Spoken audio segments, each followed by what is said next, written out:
Ako po si Raymond J. Antipuesto, Chairman ng Buhay Agriculture Cooperative. Nandito po sa Sitio Santo Niño, Barangay Apurawan, Aborlan, Palawan. And currently, we are identified as cluster po ng If2C2 program. Meron kaming high-valued crops cluster, livestock cluster, and also rice production cluster po.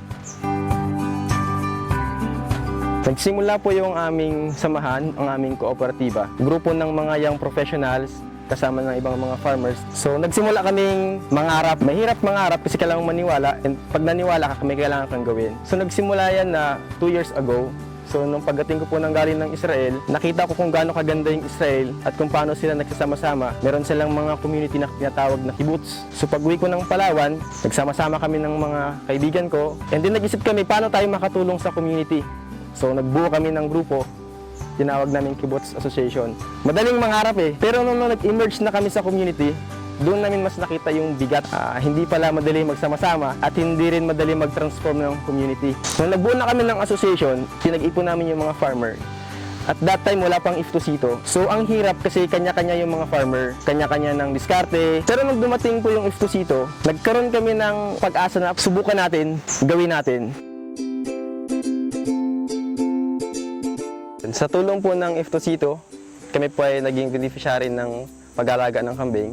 Nabigyan po kami ng 50 heads na kambing. So ginawa po ng co-op, dinivide po siya into selected farmers. Taglilima po sila.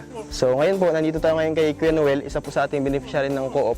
Nung binigyan siya ng kambing, ngayon meron na siyang 7 anak at meron pang 2 kambing na mga anak. So far po, out of 50, ang status natin ngayon, nasa 80 heads na siya in total. So we are in growing. So ngayong taon po, pinaplano namin na mag-upgrade na rin ng kambing. Mas magandang mga lahi ang bibili namin. We are also planning na magkaroon ng milking goats to produce milk galing sa goats.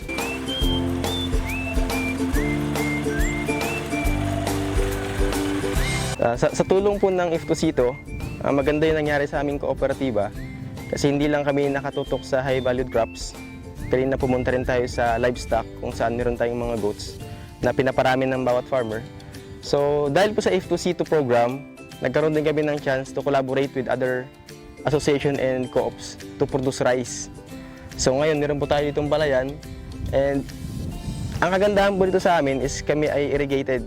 So more or less nasa 150 hectares yung aming rice field, irrigated po siya. Ang maganda rin po sa If2C2 is tinutulungan kami to market yung aming rice.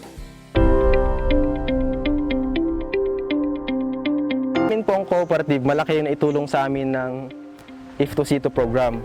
Tinuruan nila kami paano makipag-partnership sa ibang mga co-op, sa marketing, and sa mga intervention ng DA. So sa mga co-op at association pa po na hindi pa sumasali sa program, I really encourage you to join, na magkaisa kayo sa inyong community, sa inyong munisipyo, para mas madali kayong matulungan ng gobyerno. At the same time, kapag meron kayong connection between association and cooperatives, mas matutulungan nyo yung bawat isa. Maaari yung strength nyo, kahinaan ng isa, at yung kahinaan nyo, kalakasan naman ng isa. Ganun po yung nangyari sa amin dito. Yung mga kahinaan namin, napupunan po ng ibang mga cooperative, hindi lang sa munisipyo namin, but sa mga kapitbahay naming mga munisipyo. So meron kaming interaction. So in that way po, mas madali namin nasosolve yung mga problema at mas mabilis po yung growth ng aming cooperative. Salamat po sa programa ng If2C2.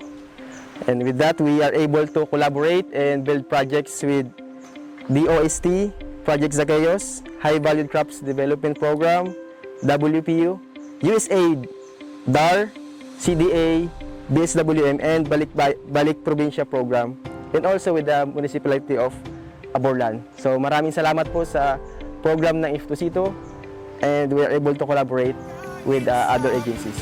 Salamat po.